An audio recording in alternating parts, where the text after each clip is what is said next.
Satyabama Institute of Science and Technology, Chennai and Sri Perumbudur. 5 மாநில சட்டமன்ற தேர்தல் முடிந்த கையோடு பெட்ரோல் டீசல் உள்ளிட்ட அத்தியாவசிய பொருட்களின் விலை உயர்வு தொடங்கும் என ராகுல் காந்தி எச்சரித்துள்ளார். சர்வதேச சந்தையில் கச்சா எண்ணெய் விலை மலிவாக இருந்தபோது அதன் லாபத்தை மக்களுக்கு வழங்காமல் அரசு எடுத்துக்கொண்டதாகவும், தற்போது தேர்தல் முடிந்தவுடன் பணவீக்க சுமையை சாமானிய மக்கள் மீது சுமத்த தயாராகிவிட்டதாகவும் அவர் குற்றம் சாட்டியுள்ளார்.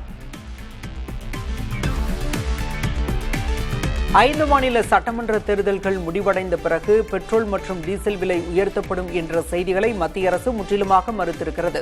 சர்வதேச சந்தையில் கச்சா எண்ணெய் விலை உயர்ந்தாலும் விலையை உயர்த்தும் திட்டம் ஏதுமில்லை என்றும், கடந்த 4 ஆண்டுகளாக விலையில் மாற்றம் செய்யப்படவில்லை என்றும் பெட்ரோலியத்துறை இணை செயலர் சுஜாதா சர்மா விளக்கமளித்துள்ளார். மகாராஷ்டிரா மாநிலத்தில் டாக்ஸி மற்றும் ஆட்டோ ஓட்டுநர்களுக்கு மராத்தி மொழி கட்டாயம் தெரிந்திருக்க வேண்டும் என்ற விதியை அரசு ஒத்திப்போட வாய்ப்பிருப்பதாக தெரிகிறது.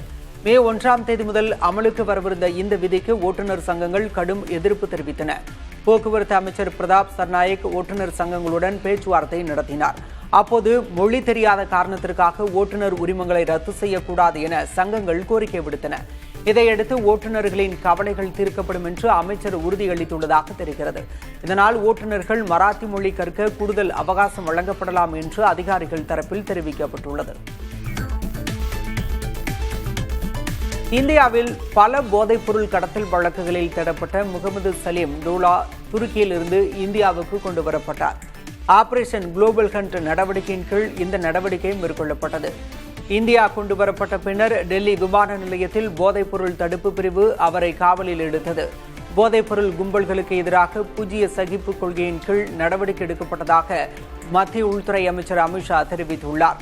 மும்பை நிழல் உலக தாதா தாவூத் இப்ராஹிமுடன் டோலாவுக்கு தொடர்பு இருந்ததாகவும் கூறப்படுகிறது. ரிலையன்ஸ் கம்யூனிகேஷன்ஸ் வங்கி மோசடி வழக்கில் அனில் அம்பானிக்கு சொந்தமான 3034 கோடி ரூபாய் சொத்துக்களை அமலாக்கத்துறை முடக்கியது. இதன் மூலம் இந்த குழுமத்தில் முடக்கப்பட்ட மொத்த சொத்து மதிப்பு 19,344 கோடி ரூபாயை கடந்தது. மும்பை அடுக்குமாடி குடியிருப்பு, புனே பண்ணை வீடு மற்றும் ரிலையன்ஸ் இன்ஃப்ரா பங்குகள் இதில் அடங்கும். SBI, PNB உள்ளிட்ட வங்கிகளில் பெற்ற கடனை முறைகேடாக பயன்படுத்தியதாக எழுந்த புகாரில் இந்த நடவடிக்கை எடுக்கப்பட்டுள்ளது.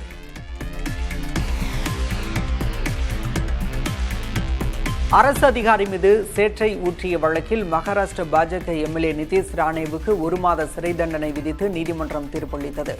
2019ஆம் ஆண்டு சாலை பணிகளின் தரம் குறித்து ஆய்வு செய்தபோது தேசிய நெடுஞ்சாலை ஆணைய பொறியாளரை ராணே பொதுவெளியில் இழிவுபடுத்தியதாக குற்றம் சாட்டப்பட்டது.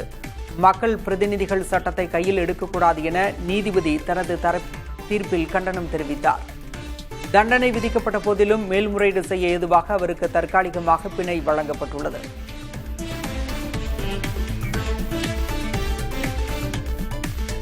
சர்வதேச சந்தையில் உரங்களின் விலை உயர்ந்துள்ளதால் இந்தியாவின் உர மானிய சுமை இந்த ஆண்டு நிதியாண்டில் சுமார் 20% அதிகரிக்கும் என எதிர்பார்க்கப்படுகிறது. ஹோர்முஸ் நீரிணையில் நிலவும் விநியோக தடங்கல்கள் மற்றும் மேற்காசிய போர் பதற்றம் காரணமாக உரங்களின் விலை சர்வதேச அளவில் 2 மடங்காக அதிகரித்துள்ளது.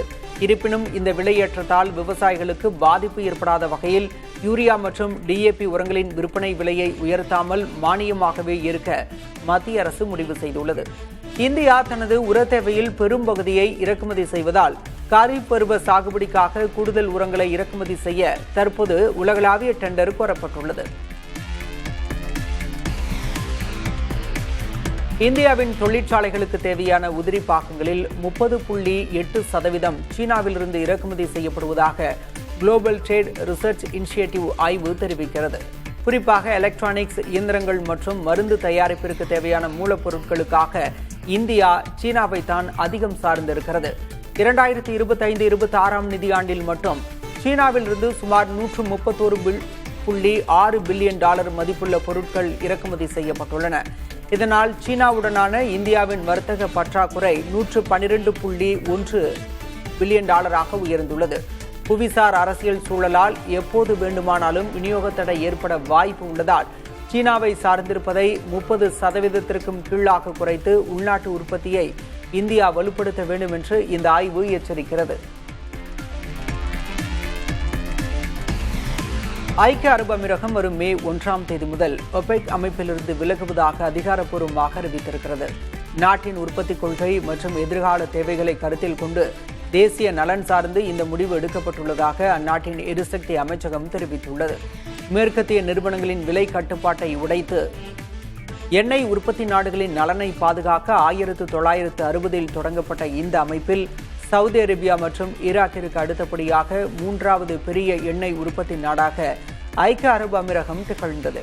59 ஆண்டுகால உறவை முடிவுக்கு கொண்டு வரும் இந்த அதிரடி முடிவு சர்வதேச கச்சா எண்ணெய் சந்தையில் பெரும் தாக்கத்தை ஏற்படுத்தும் என எதிர்பார்க்கப்படுகிறது. ஹோர்முஸ் நீரிணையில் போக்குவரத்தை கட்டுப்படுத்தவும் கட்டுப்பாடு விதிக்கவும் ஈரானுக்கு உரிமை உண்டு என ஐநாவுக்கான ரஷ்ய தூதர் வசிலி நெபென்சியா தெரிவித்துள்ளார்.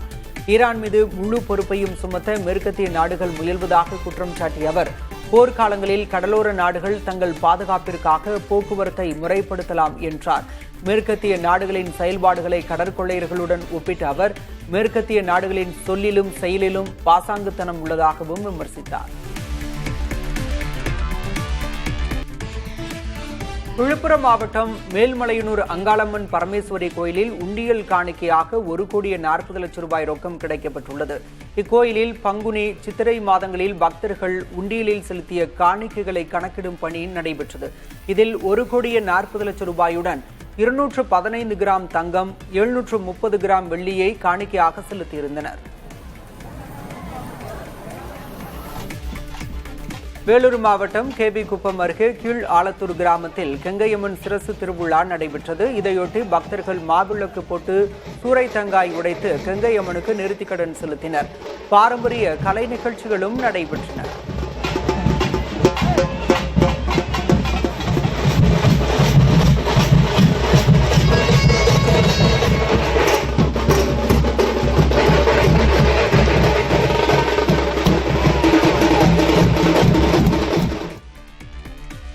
வேடந்தாங்கல் பறவைகள் சரணாலயத்தில் சுற்றுலா பயணிகளை கவர QR கோடு பலகைகள் நிறுவப்பட்டுள்ளன. இந்த பலகைகளில் உள்ள QR கோடினை ஸ்கேன் செய்வதன் மூலம் பறவைகளை பற்றிய குறிப்புகளையும் அவை எழுப்பும் ஒலிகளையும் கேட்கலாம். குழந்தைகளையும் பெரியவர்களையும் இந்த முயற்சி கவரும் என எதிர்பார்க்கப்படுகிறது. செங்கல்பட்டு மாவட்டத்தில் அரசு நெல் கொள்முதல் நிலையத்தில் மாதக்கணக்கில் நெல் மூட்டைகள் தேங்கி கிடப்பதாக விவசாயிகள் குற்றம் சாட்டியுள்ளனர். செங்கல்பட்டு மாவட்டத்தில் 171 இடங்களில் அரசு நெல் கொள்முதல் மையங்கள் செயல்பட்டு வருகின்றன. அங்கு போதிய ஆட்கள் இல்லாததால் விவசாயிகள் தாங்கள் அறுவடை செய்த நெல்லை விற்பனை செய்ய முடியாமல் மாதக்கணக்கில் காத்து கிடக்கின்றனர். கோடை மழையால் நெல் நனைந்து வீணாகிவிடும் சூழல் இருப்பதாக அச்சம் தெரிவித்துள்ள விவசாயிகள் நெல்லை விரைந்து கொள்முதல் செய்யவும் அரசுக்கு கோரிக்கை விடுத்துள்ளனர். தமிழகத்தில் கோடையின் தாக்கம் உச்சமடைந்து உள்ளது. அடுத்த 5 நாட்களுக்கு தமிழகம் மற்றும் புதுவையில் இயல்பை விட 3 டிகிரி செல்சியஸ் வரை வெப்பநிலை உயரக்கூடும் என வானிலை ஆய்வு மையம் எச்சரித்துள்ளது. குறிப்பாக சென்னை மற்றும் புறநகர் பகுதிகளில் 39 டிகிரி வரை வெப்பம் பதிவாக வாய்ப்புள்ளதோடு அதிக ஈரப்பதம் காரணமாக கடும் அசௌகரியத்தை சந்திக்க நேரிடும் எனவும் சென்னை வானிலை மையம் தெரிவித்துள்ளது.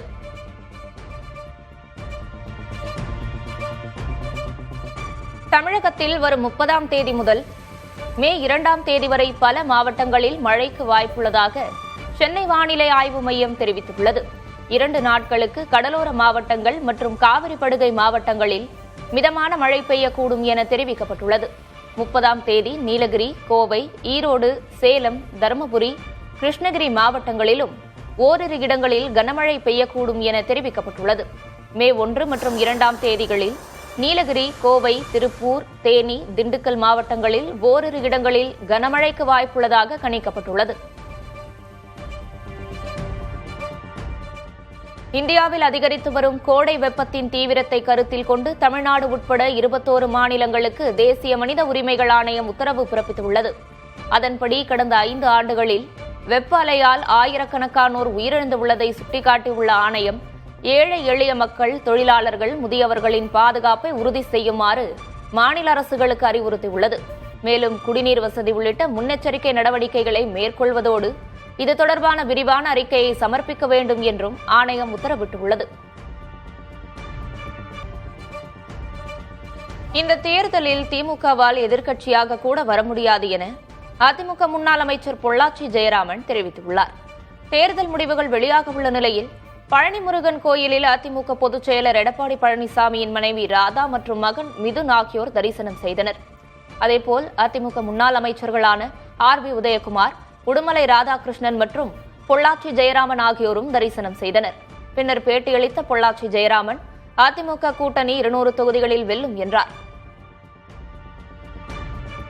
அனைத்து இந்திய அண்ணா திராவிட முன்னேற்ற கழகம் 200க்கும் மேற்பட்ட சட்டமன்ற தொகுதிகளில் கூட்டணியோடு வெற்றி பெற்று அனைத்து இந்திய அண்ணா திராவிட முன்னேற்ற கழகத்தினுடைய பொதுச் செயலாளர் புரட்சி தமிழர் அண்ணன் எடப்பாடியார் ஆட்சி அமைப்பார். 2011 கூட அப்படித்தான் இருந்தாங்க. எதிர்கட்சியா கூட அவங்களால வர முடியல. இந்த முறையும் அதே நிலைதான். வாக்கு சதவீதம் அதிகம் ஆட்சியாளர்கள் மீது இருக்கிற கடுமையான எதிர்ப்பு. எஸ்பி வேலுமணி தலைமையில் இருக்கக்கூடிய 21 தொகுதி 23 தொகுதி உறுதியான வெற்றி. பயங்கரவாதத்தை எதிர்ப்பதில் இரட்டை நிலைப்பாடு கூடாது என ஷாங்காய் ஒத்துழைப்பு அமைப்பின் கூட்டத்தில் பாதுகாப்புத்துறை அமைச்சர் ராஜ்நாத் சிங் வலியுறுத்தியுள்ளார். பாகிஸ்தானை மறைமுகமாக சாடும் வகையில் ராஜ்நாத் சிங் இவ்வாறு பேசினார். பயங்கரவாதத்திற்கு ஆதரவளிப்பவர்கள் மீது கடும் நடவடிக்கை எடுக்கப்பட வேண்டும் என்றும் இந்த அமைப்பின் உறுப்பு நாடுகளை ராஜ்நாத் சிங் வலியுறுத்தினார். உலகின் எதிர்காலத்திற்கு பயங்கரவாதம் பெரும் அச்சுறுத்தலாக உள்ளதாகவும் இதை அனைவரும் இணைந்து எதிர்கொள்ள வேண்டும் என்றும் ராஜ்நாத் சிங் வலியுறுத்தினார். கிர்கிஸ்தான் நாட்டில் நடைபெறும் இம்மாநாட்டில் சீனா, ரஷ்யா உள்ளிட்ட நாடுகளின் பாதுகாப்பு அமைச்சர்களையும் ராஜ்நாத் சிங் சந்தித்து பேசினார்.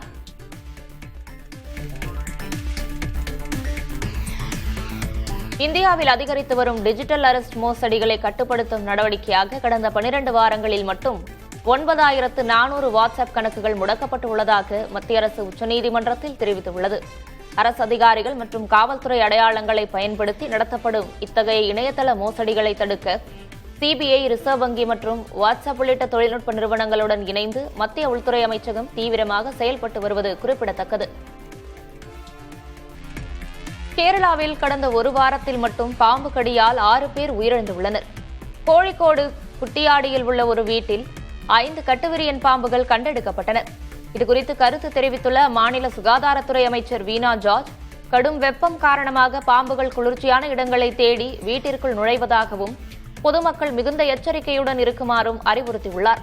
மேலும் பாம்பு கடித்தால் மூட நம்பிக்கைகளை தவிர்த்து உடனடியாக அரசு மருத்துவமனைக்கு செல்ல வேண்டும் என்றும் அவர் அறிவுறுத்தியுள்ளார்.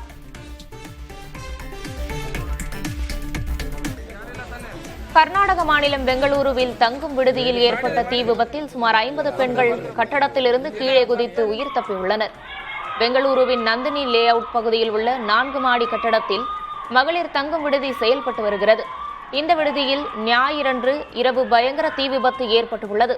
இதில் சிக்கிக் கொண்ட சுமார் 50 பெண்கள் கட்டடத்திலிருந்து கீழே குதித்து உயிர் தப்பியுள்ளனர். இந்த சம்பவம் தொடர்பான வீடியோக்கள் தற்போது வைரலாகி வருகிறது.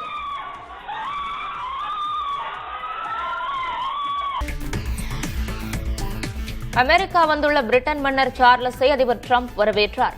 வெள்ளை மாளிகையில் நடைபெற்ற இந்நிகழ்ச்சியில் மன்னர் சார்லஸ், அவரது மனைவி கமீலா ஆகியோரை அதிபரும் அவர் மனைவி மெலனியாவும் வாசலுக்கே வந்து வரவேற்றனர். பிரிட்டன் தூதர் அலுவலகத்தில் நடந்த விருந்து நிகழ்ச்சியில் மன்னரும் அவரது மனைவியும் பங்கேற்றனர். இதைத் தொடர்ந்து அமெரிக்க நாடாளுமன்றத்திலும் சார்லஸ் உரையாற்றினார். பின்னர் மன்னர் சார்லஸ் மற்றும் அவரது மனைவிக்கு அதிபர் டிரம்ப் வெள்ளை மாளிகையில் சிறப்பு விருந்தளித்தார். விருதுநகர் அரசு மருத்துவமனையில் வெப்பவாதத்தால் பாதிக்கப்படுவோருக்காக 20 படுக்கைகள் கொண்ட பிரத்யேக வார்டு தயார் செய்யப்பட்டுள்ளது. இதில் கடும் வெயிலால் உடலில் நீர்ச்சத்து குறைந்து மயக்கம் ஏற்படும் ஹீட் ஸ்ட்ரோக் பாதிப்புகளை எதிர்கொள்ளும் விதமாக வெண்டிலேட்டர் வசதிகள், நீர்ச்சத்தை மீட்டெடுக்கும் ORS மையங்கள் அமைக்கப்பட்டுள்ளன. மேலும் குழந்தைகள், முதியவர்கள், கர்ப்பிணிகள் மீது அதிக கவனம் செலுத்த 24 மணி நேரமும் மருத்துவ குழுவினர் பணியில் இருக்க அறிவுறுத்தப்பட்டுள்ளது. கோடை வெயில் காரணமாக நாகர்கோவில் அப்டா சந்தையில் எலுமிச்சை பழத்தின் விலை 2 மடங்காக உயர்ந்துள்ளது. பாட்டில் குளிர்பானங்களை தவிர்த்து மக்கள் இயற்கை பானமான எலுமிச்சை சர்பத்தை அதிகம் விரும்புவதால் தேவை அதிகரித்துள்ளது. இதனால் கிலோ 150 ரூபாய்க்கு விற்கப்பட்ட எலுமிச்சை தற்போது 300 ரூபாய்க்கு விற்பனை செய்யப்படுகிறது. சில்லறை விற்பனையில் ஒரு பழம் 15 முதல் 20 ரூபாய் வரை விற்கப்படும் நிலையில் வரும் நாட்களில் விலை இன்னும் அதிகரிக்கக்கூடும் என வியாபாரிகள் தெரிவிக்கின்றனர். மின்வாரிய டிரான்ஸ்பார்மர் கொள்முதலில் 397 கோடி ரூபாய் ஊழல் நடந்ததாக தொடரப்பட்ட வழக்கில் சென்னை உயர்நீதிமன்றம் இன்று தீர்ப்பளிக்கிறது. அறப்போர் இயக்கம் மற்றும் அதிமுக தரப்பில் சிபிஐ விசாரணை கோரப்பட்ட நிலையில் முறைகேடு நடக்கவில்லை என லஞ்ச ஒழிப்புத்துறை மற்றும் டான்ஜெட்கோ வாதிட்டு உள்ளனர். அனைத்து தரப்பு வாதங்களும் முடிவடைந்ததை அடுத்து காலை 10:30 மணிக்கு தலைமை நீதிபதி அமர்வு இந்த முக்கிய தீர்ப்பை வழங்க உள்ளது.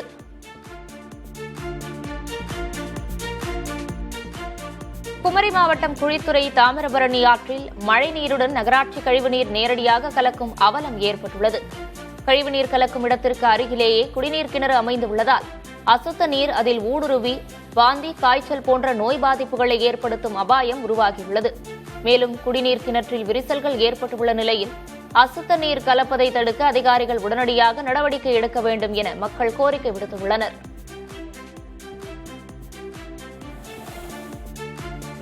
காஞ்சிபுரம் மாவட்டம் படப்பை கரசங்கால் பகுதியில் தனியார் பழைய பிளாஸ்டிக் பொருள் கிடங்கில் தீ விபத்து ஏற்பட்டது.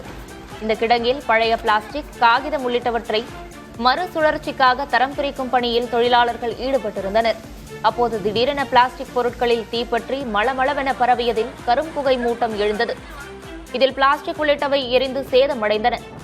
தகவல் அறிந்த தீயணைப்புத் துறையினர் விரைந்து வந்து 2 மணி நேரத்திற்கும் மேல் போராடி தீயை கட்டுக்குள் கொண்டு வந்தனர்.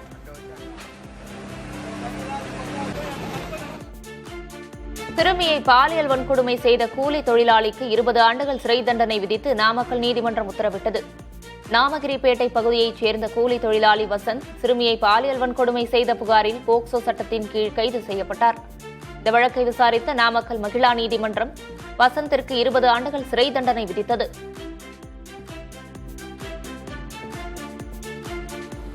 விருதுநகர் மாவட்டம் சிவகாசி அருகே கூலி தொழிலாளி வெட்டி கொல்லப்பட்டதை தொடர்ந்து அவரது உறவினர்கள் சாலை மறியல் செய்தனர். கொங்கலாபுரத்தில் கூலி தொழிலாளி மாரி செல்வம் அடையாளம் தெரியாத நபர்களால் வெட்டி கொல்லப்பட்டார். இதையடுத்து அவரது உறவினர்கள் சாலை மறியலில் ஈடுபட்டனர். அப்போது சிலர் கல்வீசி தாக்கியதில் அரசு பேருந்து கண்ணாடி சேதமடைந்தது. பின்னர் காவல்துறையினரின் பேச்சுவார்த்தையை அடுத்து போராட்டம் விலக்கிக் கொள்ளப்பட்டது.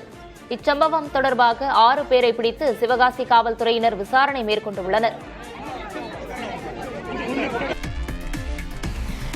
சென்னை எழும்பூர் அரசு குழந்தைகள் மருத்துவமனையில் 23 விழுக்காடு தீக்காயங்களுடன் அனுமதிக்கப்பட்ட பச்சிளம் குழந்தை முழுமையாக குணமடைந்துள்ளது.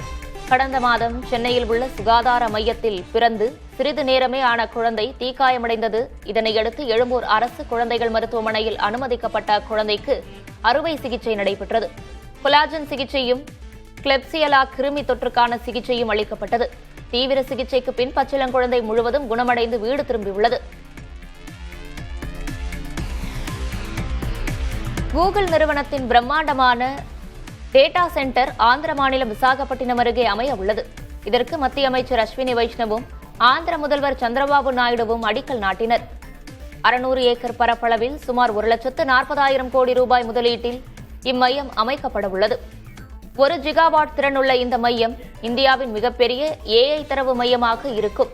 இந்த மையத்தில் அதானி மற்றும் ஏர்டெல் நிறுவனங்களும் பங்குதாரர்கள் என்பதும் குறிப்பிடத்தக்கது.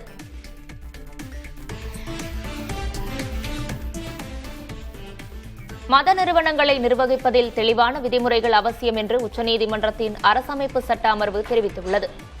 சபரிமலை உள்ளிட்ட மத வழிபாட்டு தலங்களில் பெண்களுக்கு எதிரான பாகுபாடு குறித்த வழக்கை உச்சநீதிமன்றத்தின் 9 நீதிபதிகள் கொண்ட அரசமைப்பு அமர்வு விசாரித்து வருகிறது.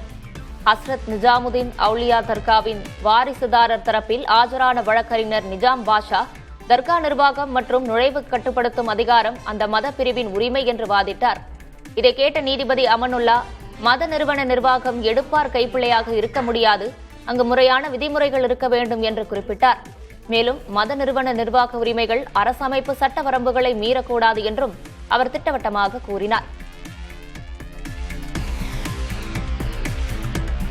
சீனாவின் மிகப்பெரிய கார் ஏற்றுமதி நிறுவனமான செரி ஐரோப்பிய சந்தையை கைப்பற்ற டொயோட்டா மற்றும் டெஸ்லா நிறுவனங்களின் உத்திகளை கையில் எடுத்துள்ளது. டொயோட்டாவின் தரம் மற்றும் டெஸ்லாவின் நவீன தொழில்நுட்பம் ஆகிய இரண்டையும் இணைத்து டபுள் டி என்ற புதிய வியூகத்துடன் களமிறங்குவதாக அதன் தலைவர் இன் டோங்கியூ தெரிவித்துள்ளார். ஸ்பெயின் நாட்டில் பார்சிலோனாவில் ஏற்கனவே தனது உற்பத்தியை தொடங்கியுள்ள இந்நிறுவனம் ஐரோப்பாவின் பிற கார் நிறுவனங்களுடன் இணைந்து செயல்படவும் திட்டமிட்டுள்ளது. கடந்த ஆண்டில் மட்டும் சுமார் 28 லட்சம் கார்களை விற்பனை செய்து சாதனை படைத்துள்ள செரி நிறுவனம் ஐரோப்பிய சந்தையில் அடுத்தடுத்த அதிரடி மாற்றங்களை நிகழ்த்த தயாராகி வருகிறது.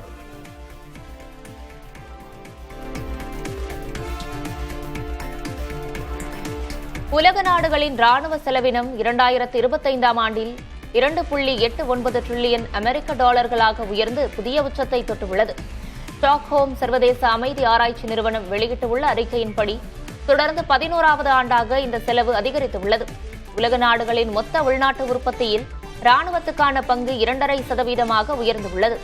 அமெரிக்கா 95,400 கோடி டாலர்களுடன் முதலிடத்தில் நீடித்தாலும் ஐரோப்பிய நாடுகளின் ராணுவ செலவு 14% அதிகரித்துள்ளது. போர் சூழல் மற்றும் புவிசார் அரசியல் பதற்றங்கள் காரணமாகவே நாடுகள் ஆயுத குவிப்பில் ஈடுபட்டு வருவதாக அந்த அறிக்கை தெரிவிக்கிறது.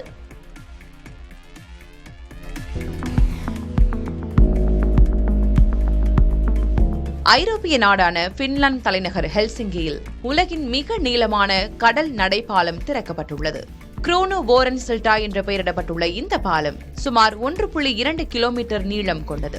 பால்டிக் கடலின் பின்லாந்து வளைகுடா பகுதியில் இது அமைக்கப்பட்டிருக்கிறது. நகரின் மையத்தையும் தீவுகளையும் இணைக்கும் இந்த பாலத்தை நடைப்பயணிகளும் மிதிவண்டி ஓட்டுநர்களும் பொது போக்குவரத்து வாகனங்களும் பயன்படுத்தலாம். தனியார் கார்களுக்கு அனுமதி இல்லை. இதன் மூலம் சுற்றுச்சூழல் மாசை குறைத்து மக்கள் எளிதாக பயணிக்க வழிவகை செய்யப்பட்டிருக்கிறது. டென்மார்க்கில் நடைபெறும் தாமஸ் கோப்பை பேட்மிண்டன் தொடரில் ஆஸ்திரேலியாவை 5-0 என்ற கணக்கில் வீழ்த்தி இந்திய ஆடவர் அணி காலிறுதிக்கு முன்னேறியது. ஏற்கனவே கனடாவை வீழ்த்தியிருந்த நிலையில் ஆஸ்திரேலியாவிற்கு எதிரான ஆட்டத்தில் லக்ஷ்யா சென், பிரணாய் மற்றும் சாத்விக் சிராக் ஜோடி அபார வெற்றி பெற்றது. இதன் மூலம் காலிறுதி வாய்ப்பை உறுதி செய்துள்ள இந்தியா அடுத்ததாக குழுவில் முதலிடத்தை பிடிக்க பலம் வாய்ந்த சீனாவை எதிர்கொள்கிறது.